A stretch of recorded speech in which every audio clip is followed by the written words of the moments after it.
TCI is brought to you by Spendthrift Stallion Into Mischief, sire of 2014 Derby contender Vickers in Trouble.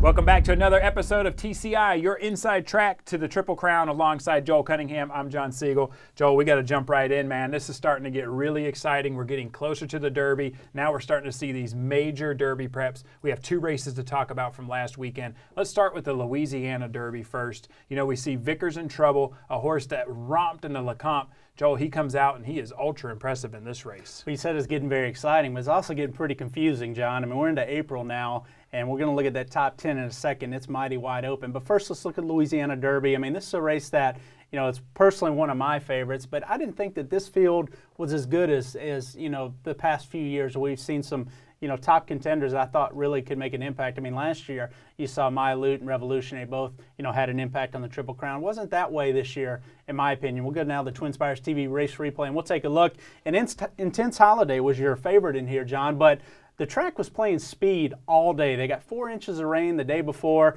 They packed it down. They didn't race on that Friday, and it was playing inside speed all day. So Intense Holiday trying to make a wide move around, an easy leader here. Vickers in Trouble was able to get away from him, John. Horse that obviously likes the course. See Vickers in Trouble swapping over to his left lead here. He's really stopping here. They go 13 and change for the final 8th. Yeah. Vickers in Trouble is not a horse that I like coming back in a race like the Kentucky Derby, where he's not going to have an easy lead, where he's probably going to be distance challenged. But a horse like Intense Holiday, you saw him lug in there in the stretch pretty good. He lugged in twice really good. May have scraped the rail, actually, on one occasion. He did more than scrape it. I mean, he might have put a dent in the rail. Yeah, he might almost have taken it down, right, with Mike Smith there. To me, I don't like the fact that he didn't run straight in the stretch, John. But for him to, you know, at least overcome a bias, make a wide move, and be a clear second in here, I don't like the fact he didn't make a bigger dent into the lead, but the track was funky. I mean, trust me, I watched it the whole day. It was very clear that inside speed is where you wanted to be, or the inside part of the track. And he may have started in the one hole, but he made a wide move in there, did lug in, which probably cost him a little bit. So, again, if I'm taking something away from that race, and I don't like the race, it'd be Intense Holiday. All right, well, we're going to talk about the TCI Top 10 in just a minute, but first I want to take us to Gulfstream. I want to talk about the Florida Derby. Joel, this was another very impressive race. I got to say it was interesting to see, you know, Javier Castellano. He had, you know, some inside information that he was able to use, and it got him that inside track for Constitution, and he really took advantage of it. Well, you know, the horse broke well, John, and he looked like he gave him a little tap to try to, you know, get him forwardly placed, but he quickly wound up in a very tight spot going in the first turn, and the horse got really rank on him. When he pushed the button, Constitution's the kind of horse that's going to take off and give it to you. And for him to have to slam on the brakes, the horse threw his head in the air, got very rank on that first turn, even down the backstretch, but good horses will come back to you. He was able to shut back off, and I even think Javier pushed the button again on the far turn, you know, but Cairo Prince was sort of looming up on his outside, so instead of having the opportunity to go around, he waited, and luckily a hole opened for him on the rail when Wildcat Red and John Velasquez allowed him to come through.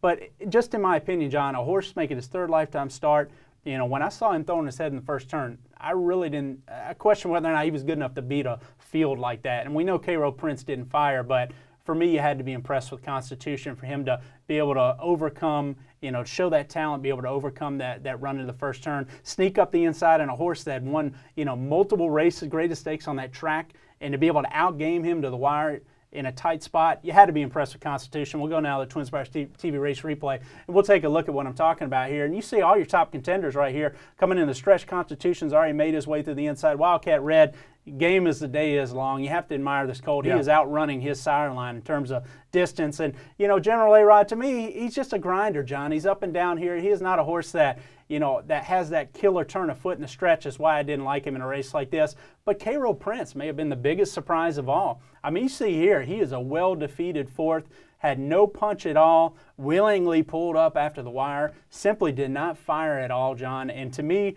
for a horse that was #1 in the TCI Top 10, to see that sort of performance in his last prep to the Derby, even if he gets in the Derby, which he's in big jeopardy not to now, I can't like him at all now. He goes from a horse that was your probably going to be your favorite in the Derby. For now, for me, he's a horse that I don't like at all in the Kentucky Derby. Well, let's take a look now at the TCI Top 10 and let's see how things shake out. You know, I notice here, Constitution, a horse that impressively wins the Florida Derby over your old number one. I see he doesn't do enough to get into that number one spot. Instead, you're going to go with an allowance winner who's going to run this weekend. Tell me, what do you think about that? I just think he's a freak talent. I love Constitution, too. I mean, we've made our evaluation on him, and that's why all these horses just move up. I mean, I can't fault Social Inclusion because Constitution ran a week before him. I'm going to give him a chance in the wood this weekend to show whether or not he can hold that top spot. I mean, again, we're just moving everybody up, and that's how it kind of goes in our list. When we make an evaluation, unless you really show us something that we didn't, think that you were, really impress us, you're really not going to jump other horses unless, until they've had the opportunity to run themselves. So they all move up. Very disappointing week to see Cairo Prince run so bad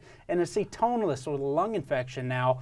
I can't see him running the Derby at all. I know he's nominated to Bluegrass, John, but very conservative connections. Yeah. To me, they may go the Peter Pan route. You might see him in the Belmont Stakes, but just very disappointing. This rash of 3 or 4 weeks we've had, where we've had all these injuries, horses with bad performances, injuries, sickness, and go by the wayside. And I think it really opens it up again this year. Who knows? All you got to do is get into the Derby. It could be wide open between all 20 of them. Well, I'll tell you something I'm disappointed about. No Vickers in Trouble on the TCI Top 10. I mean, what's the horse got to do? He romps into Lecomte. He wins over a really good field in the Louisiana Derby, and you don't even have him on the list. I mean, what's up with that? Look, I respect the horse a ton in there, but once Tom Amos's horse Rise Up broke terrible again with blinkers, wasn't able to make the lead. I know Tom wanted to go to the lead with Rise Up. He didn't. He got no part of the lead once he broke terrible. Albano breaking him the far outside. He didn't want to show speed. Once Vickers in Trouble made a very easy pace, and that was a very easy pace over that track. In my opinion, I knew he was gone down the backstretch. He'd be very tough. And to me, still, even with that advantageous of a setup, he went to his wrong lead again and finished very slowly the last eighth of a mile. Really looked like he wanted to stop by the time he hit the wire. And to me, it's just, I know he won the race, and that's great. Neat colt. Very hard for me to see him as a classic player. All right, well, Joel, we got 5 contenders on the TCI Top 10 in action this weekend. And let's go ahead and start off with the Santa Anita Derby first. We have 3 horses on our TCI Top 10 in action here. This is a very interesting race because to me it doesn't look very contentious. I mean, do you think Opportunity has a shot to win this race? Well, it doesn't look like the vintage Santa Anita Derby field, kind of like the Louisiana Derby. I mean, at least there are a couple good names in here, John, but to me it's a 3-horse race. I mean, you have Opportunity, Baffert thinking, well, he might be thinking the same thing, might have an opportunity not to ship this colt out. Remember, he got the points in the Rebel to where, they don't want to probably put him on a plane again and then have to ship him back, then ship back to Kentucky again, or he would actually probably go from Arkansas to Churchill Downs if he were to have run in the Arkansas Derby. So I don't know if that was the logic there, if they figure, you know what, let's keep him home and then we'll ship him one more time to Churchill Downs. This is to me, a weak enough field that he can get what he needs as a final prep in this race. I don't see a ton of pace in here. When I look at the race, I see California Chrome, who, trust me, he's not a speed horse. He just assumed the lead last time out because nobody else wanted it, and he beat a very weak group in the San Felipe. I'm interested to see him coming in off that 46 work. To me, he's going to be forwardly placed again. I'm interested to see how he and Candy Boy sort of face off in here. I think it's going to be a tactical race between those two. That's the matchup we've been wanting to see. He and Candy Boy, 2 horses that don't want the lead, probably are tactical enough to both find themselves forwardly placed here. Candy Boy comes in a little more fresh. I wouldn't be surprised if California Chrome got away from him and beat him at Santa Anita right now because he's sharper.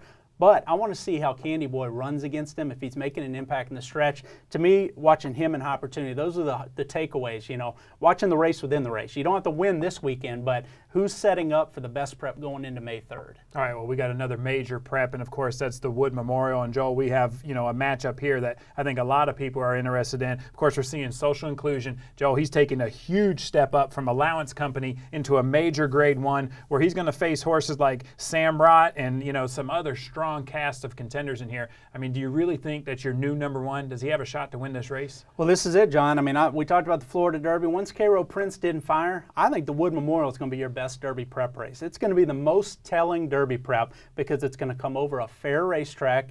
And when I look at Social Inclusion breaking from the 11 hole, he has a ton of speed, so 11 hole doesn't bother me at all. We know what he's going to do. He's going to go to the lead. Question is, what's the pace scenario going to be like? That's the first thing that we need to figure out. who's going to go with him? There's other horses with tactical speed, but you know, you listen to Gary Contessa. He doesn't want to go to the lead with Uncle Si. He wants to try to rate him. You know, you look at Samrod. He's a rating type horse, maybe in that second flight, or maybe wants to stalk. You know, look at Chiavarelli. You know, with Chiavarelli, what's he want to do? You know, to me, when I look at his fractions, he's not that quick either. You want to say, well, son of Montbrook, he's probably fast out of a trippy mare. But to me, he doesn't want to go the lead either. He's not a speedball. Christo might have some speed. They didn't like what they saw taking him back last time out. But to me, Social Inclusion, break from the outside, he's going to get that free run to the first turn. He's simply better than these horses in terms of his speed. And to me, I see him making a lead. And it's just a matter of if he doesn't get pressed down the backside at all, if Uncle Si doesn't try to float him wide in the first turn, if nobody decides to go with him, his cruising speed, he'll run this group off his feet, in my opinion. That's why he's number one. I really feel like even though the Gulfstream's track carried him around there and he beat Honor Co. by 10 lengths, I don't think that was all the track. I think there's a ton of talent here. I expect him to take this group wire to wire, and I'm very interested to see what runs behind him. You know, what's Samrock going to do? He's a horse that, you know, loves a progressing colt, you know, certainly loves Aqueduct. Is he going to make a late run in here to show his class against the best group he's faced yet, going a mile and 8? Very interested to see the race within the race, because Social Inclusion is not going to get an easy lead in the Derby. I do think he's going to be on an easy lead in here, and I don't think they'll be able to run with him. I think he wins. Well, it's going to be an interesting weekend. We're definitely going to have to come back and see how this shakes up the TCI top 10. Man, we're getting close now. Oh, man, yeah, Ring Weekend runs in the Calder Derby, too. No points on the line. We don't know if what we're going to learn from Calder's racetrack, but Ring Weekend's a colt that's already made his way into the Derby field, so watch him too. All right, thank you, Joel. And thank you guys for watching. Make sure you come back next week. We'll see how this weekend's races change up the TCI top 10.